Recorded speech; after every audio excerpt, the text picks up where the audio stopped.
Andenne Basket en jaune recevait Tilff pour le premier match de cette deuxième partie de championnat. Tilff rentre directement dans le match avec beaucoup d'intensité mise dès le début de la rencontre. Les Liégeois prennent à la gorge les Andennais avec un jeu rapide. 44 points marqués à la fin du premier quart-temps avec un score de 18-26. Dans le deuxième acte, les Oursons d'Andenne ont du mal à se mettre dans le match avec toujours une haute intensité mise par les joueurs de Tilff. Ils vont quand même réussir à gagner ce deuxième quart-temps, mais Andenne accuse toujours 6 points de retard. C'est un match fort offensif avec 90 points marqués à la mi-temps. Le score est de 42-48 au moment de rentrer au vestiaire. Et moi j'ai dit voilà, il y a deux façons de les battre, cumuler, défensivement être vraiment une défense de fer et devant contrôler le tempo, parce que si on commence à bafouiller, perdre des balles ou alors ne pas aller dans le rebond, ils vont capter la balle, partir en transition et nous tuer. Et c'est exactement ce qui s'est passé dans le premier quart. Le troisième quart-temps est très serré et aucune des deux équipes ne parvient à prendre plus de 10 points d'avance. Ce troisième acte est fort haché avec beaucoup de fautes et de paniers ratés des deux côtés.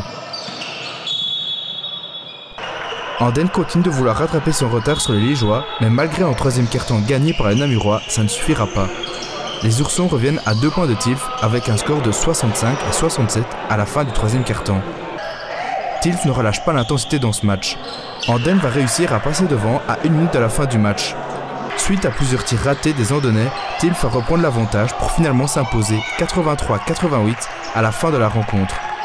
Andenne devra se ressaisir très vite car ils reçoivent Oui dans 3 jours pour reprendre leur match en avant. Pour moi, on ne respecte pas les consignes défensives dans le premier quart, où on encaisse 26 points, ce qui est énorme. Moi, je les ai briefés, je dis voilà, c'est une équipe qui a 90 points de moyenne marqués sur le premier tour, donc on sait que ça court transition shot. On n'était pas prêt à ce rythme-là, à ce jeu de run and gun, qui est toujours surprenant, qui est toujours agréable aussi à voir. Et voilà, 90 points quasiment marqués, c'est toujours un beau spectacle. Maintenant, c'était à nous de cadenasser cette défense, comme on l'a fait en deuxième mi-temps. Ce que j'aime bien depuis 2 matchs contre Warem, c'est vraiment un collectif défensif. Et ça, je trouve que c'est notre force, mais on doit être capable maintenant de développer ce jeu-là pendant 40 minutes, surtout contre des équipes comme Tilff. On ne peut pas leur laisser 5-6 minutes où on est un peu diesel. C'est un peu ça notre tort aujourd'hui. Ce que je retiendrai, c'est vraiment le caractère de mes gars aujourd'hui qui a été super important parce qu'on ne pouvait pas perdre vu la victoire de Quad, Saint-Louis et de Vieux Campinaire dans notre série. On avait un peu cette pression-là et je suis très très fier d'eux, surtout qu'aujourd'hui on gagne sur quelques stops défensifs en fin de match, ce qui nous manquait un peu, puisque souvent on encaissait plus de 90 points. Et là on a fait quelques stops défensifs qui nous ont fait du bien.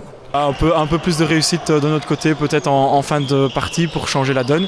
Maintenant voilà, ça ne changerait que Tilff a mérité sa victoire de A à Z parce qu'ils ont mené tout le match. Notre force, c'est un peu ça, c'est que tout le monde peut marquer. On est une équipe qui marque beaucoup, mais on essaie de jouer avec tout le monde. Donc les points sont super répartis. D'ailleurs, on n'a aucun joueur qui est dans les meilleurs marqueurs de la série. Enfin, tout est encore ouvert, c'est encore trop tôt pour se prononcer. Et je sais que mes gars, ils ont faim et ils ont envie d'accrocher tout ce qu'on peut accrocher. Donc, mais voilà, quand même, dans la défaite, je pense qu'ici, on a appris, on a progressé. Et je pense que tout le travail des dernières semaines, défensivement, commence vraiment à payer. Donc, j'ai vraiment envie de retenir le positif de ce match, même si on a perdu.